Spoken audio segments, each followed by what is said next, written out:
ভারতের একজন সাবেক সেনা কর্মকর্তা বলেছে হাসনাত আবদুল্লাহকে টার্গেট করার বিষয় যে নেক্সট টার্গেট হাসনাত আবদুল্লাহ এবং তাকে যেন গলায় গুলি করা হয় এমন কিন্তু সে একটা পোস্ট দিয়েছে।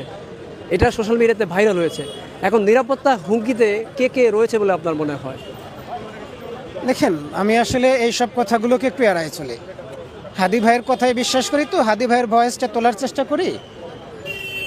এরকম একজন আমাদের বাংলাদেশের একজন বলেই ফেললো, হাদি ভাই যখন গুলিবিদ্ধ হলো তখন সে বলল লাশের বদলে লাশ চাই। আমাদের মাহফুজ ভাই, হাদি ভাই যখন মারা গেল সেটাকে নিয়ে তার কোনো মাথা ব্যথা নাই। ডেইলি স্টার, প্রথম আলো কেন পড়লো সেটা নিয়ে তার খুব মাথা ব্যথা। দেখেছেন আপনারা? আমার সেভেন সিস্টার্স দখল করার ক্ষমতা আছে বলেন তো? আমি কেন বলতে যাব? সেভেন সিস্টার্স দখল করবে চায় না, আমরা সহযোগিতা করব। সেভেন সিস্টার দখল করবে, আপনার কাশ্মীর দখল করবে পাকিস্তান, আমরা তাদেরকে সহযোগিতা করব। আমরা চাচ্ছি শক্ত একটা পররাষ্ট্রনীতি। পাকিস্তানের সাথে আমাদের পররাষ্ট্রনীতিটা সঠিক হয়ে যাক, তাদের অ্যাটমিক বোমা যেন আমাদের অ্যাটমিক বোমা হয়ে যায়। আমাদের চায়নার সাথে একটা চুক্তি হয়ে যাক, তাদের অর্থনীতি যেন আমাদের অর্থনীতি হয়ে যাক। আমাদের তুর্কির সাথে, তুরস্কের সাথে একটা চুক্তি হয়ে যাক, যেন তাদের ড্রোন শিল্প আমাদের বাংলাদেশে চলে আসে। এরপরে সীমান্তে পাকিস্তান মারবে, চীন মারবে, আমরা এখানে বসে হাদি ভাইয়ের মতো বাতাস আর মুড়ি দিয়ে সেলিব্রেশন করব। এখন আপনি এমন কথা বলেন না যেটা নির্বাচনের আগে উত্তেজনা তৈরি করে। আমি বুঝাতে পারলাম কিনা? সেভেন সিস্টার্স নিয়ে আমরা তখন মাথা ব্যথা করব যখন আমাদের পায়ের নিচে মাটি শক্ত হয়ে যাবে। উন্নয়ন আমরা খুব দেখেছি, মেট্রো রেল পিছনে দেখতেছি, আমরা পদ্মা সেতু দেখেছি, এগুলো অস্বীকার করতে পারবো? এই যে অর্থনৈতিক অবকাঠামো, এগুলো ভারত জানতো যারা 50 বছর ধরে অর্থনৈতিকভাবে দাঁড়াবে আমি 50 মিনিটে ধ্বংস করে দিতে পারবো। সারা ঢাকা শহর ধ্বংস করে দিতে কয়টা মিসাইল লাগবে বলেন? ওরা শুধু চাইতো যেন বাংলাদেশ প্রতিরক্ষা খাতে কখনো শক্তিশালী হয়ে দাঁড়াতে না পারে। এখন ডক্টর মোহাম্মদ ইউনূস 30 লক্ষ হাজার কোটি টাকার দেনা রেখেও 27টা যুদ্ধ বিমান কেনার যখন প্রস্তুতি নেয়, 2টা সাবমেরিনের, পারমাণবিক সাবমেরিনের কথা বলে, বাংলাদেশে যখন ড্রোন শিল্পের হয় তখন তাদের মাথা খারাপ হয়ে যায়। হাসনাত আবদুল্লাহর কথায় তাদের মাথা খারাপ হয় নয়, তাদের মাথা খারাপ হয়েছে ডক্টর মোহাম্মদ ইউনূসের কার্যক্রমে। কারণ তারা জানে বাংলাদেশ যখন প্রতিরক্ষা খাতে শক্তিশালী হয়ে যাবে এরা আর কাউকে মানবে না। আমরা তো জন্মসূত্রে বীরের জাতি। আমি কোনো একজন দুইজন বিপ্লবীকে তাদেরকে নিরাপত্তা দেওয়ার জন্য আমি আসলে পক্ষপাতী না। আমি এই বাংলাদেশে এক ভোটের মালিক, রাস্তায় যারা গরিব অসহায় আছে তারাও এক ভোটের মালিক। আমাকে কেন নিরাপত্তা দিবেন? আমি রাস্তায় এসে দাঁড়িয়ে আছি মরার জন্যে, আমাকে কেন আপনার নিরাপত্তা দিতে হবে বলেন তো? কোনো দরকার নাই, আমার জন্য দরকার নাই। আমার জীবনের হুমকি আছে না? আমি কেন আপনার বেতন দিয়ে পুলিশ পুষতেছেন, সেই পুলিশ আমার পিছনে ঘুরতেছে না। আমরা এমন একটা বাংলাদেশ চাই যেখানে আমি নিরাপদ থাকবো, আপনি নিরাপদ থাকবেন, দেশের আপা আমার জনগণ নিরাপদ থাকবে। এরকম একটা বাংলাদেশ হলে কারোর আলাদাভাবে। বাংলাদেশে 2 জন মানুষ ভিআইপি, একজন হচ্ছে প্রধানমন্ত্রী, একজন হচ্ছে রাষ্ট্রপতি। আমরা কে? আমরা যখন এমপি মন্ত্রী হব বাংলাদেশে চাকর হয়ে যাব। চাকর বাকরের এত নিরাপত্তা কিসের?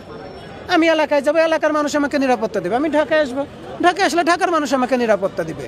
আমার আপনার বেতনের টাকা দিয়ে পুলিশ কেন তাকে বডিগার্ড লাগাই দিতে হবে? দরকার নাই। আগামীকাল থেকে আপনারা কাঁধে কাঁধ মিলিয়ে কাজ করেন। স্বরাষ্ট্র উপদেষ্টা, আপনার আইন উপদেষ্টাকে যদি সরানো যায়, বাংলাদেশ পুলিশকে সাজানোর জন্য 1 সপ্তাহ 15 দিন যথেষ্ট। নির্বাচন যদি করতেই চায় বিভাগীয় পর্যায় থেকে নির্বাচনটা তুলে নিয়ে আসেন। আমার কথা বোঝা যাচ্ছে যে না, আমি এত ফোর্স দিতে পারতেছি না, ফোর্স কম, যেহেতু আওয়ামী লীগের নির্বাচন বালচাল করার ষড়যন্ত্র আছে, আমরা বিভাগীয় পর্যায় থেকে নির্বাচনটা তুলে নিয়ে আসি, তাহলে আমাদের জন্য সুবিধা হয়ে গেল। জানমালের তেমন কোনো ক্ষতি হলো না, সবভাবেই করা যায়। শুধু যারা আমাদেরকে চালাচ্ছে এদের একটু সুন্দর চিন্তা ভাবনা থাকতে হবে। এরা তো ফ্যাসিস্টের দোসর হয়ে গেছে, কোনো দলের হয়ে কাজ করতে চাচ্ছে এরকম না। আপনি দায়িত্ব থাকলে ধরেই নিতে হবে, আল্লাহ আপনাকে দায়িত্বটা দিয়েছে, তখন কি করতে হবে? দেশের জন্য আল্লাহর রাস্তায় কাজ করতে হবে। আর আপনি যখন কাজ করতেছেন আপনি সম্মান হারাচ্ছেন।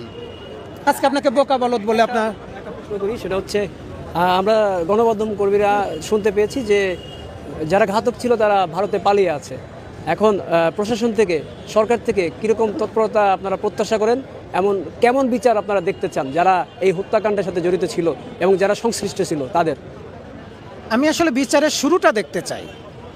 আমাদের ভারতীয় আধিপত্যবাদের বিরুদ্ধের প্রথম শহীদ আবরার ফাহাদ ভাই, এটা তো আমাদের স্বীকার করতে হবে।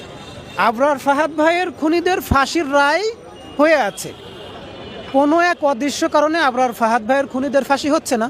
ঠিক আছে, আপনি 15 দিনের ভিতর আবরার ফাহাদ ভাইয়ের খুনিদের ফাঁসি দিয়ে দেন, অসিপদ্বীপের ফাঁসি দিয়ে দেন। সরকার যে পারে সেটা আমরা একটু দেখি। আর আপনারা ভারতের সাথে কূটনৈতিক সম্পর্কটা চালিয়ে যান, লেনদেন দরবার চালিয়ে যান, যেন শেখ হাসিনাও তো ফাঁসির আদেশের আসামি। হাদি ভাইয়ের ঘাতকও তো কোনো না কোনোভাবে আমরা শুনেছি যে দেশ ছেড়ে চলে গেছে। সরকার যদি সদিচ্ছা দেখাতেই চাই, আগে আবরার ফাহাদ ভাইয়ের খুনিদের ফাঁসি দিক। এরপরে যদি ভারত আমাদের কথা না শোনে, তারা যদি এই সব দোষীদেরকে ফেরত দিতে না চায়, ভারতের সাথে আসলে আমাদের কোনো সম্পর্কের দরকারই নাই। অর্থনীতি, পররাষ্ট্রনীতি, স্বরাষ্ট্রনীতির কোনো নীতিতেই আমাদের আসলে ভারতকে দরকার নেই। আমরা পেঁয়াজ একটু বেশি দামে কিনে খাচ্ছি। আমরা চিকিৎসার জন্য যারা 1 লক্ষ টাকা খরচ করে ভারত যাইতে পারতেছি, তারা আর 20,000 টাকা খরচ করে থাইল্যান্ড যেতে পারবে, মালয়েশিয়া যেতে পারবে। আমাদের ভারতের দরকার নাই। ভারতের সাথে সমস্ত রকম সম্পর্ককে বন্ধ করে দিতে হবে।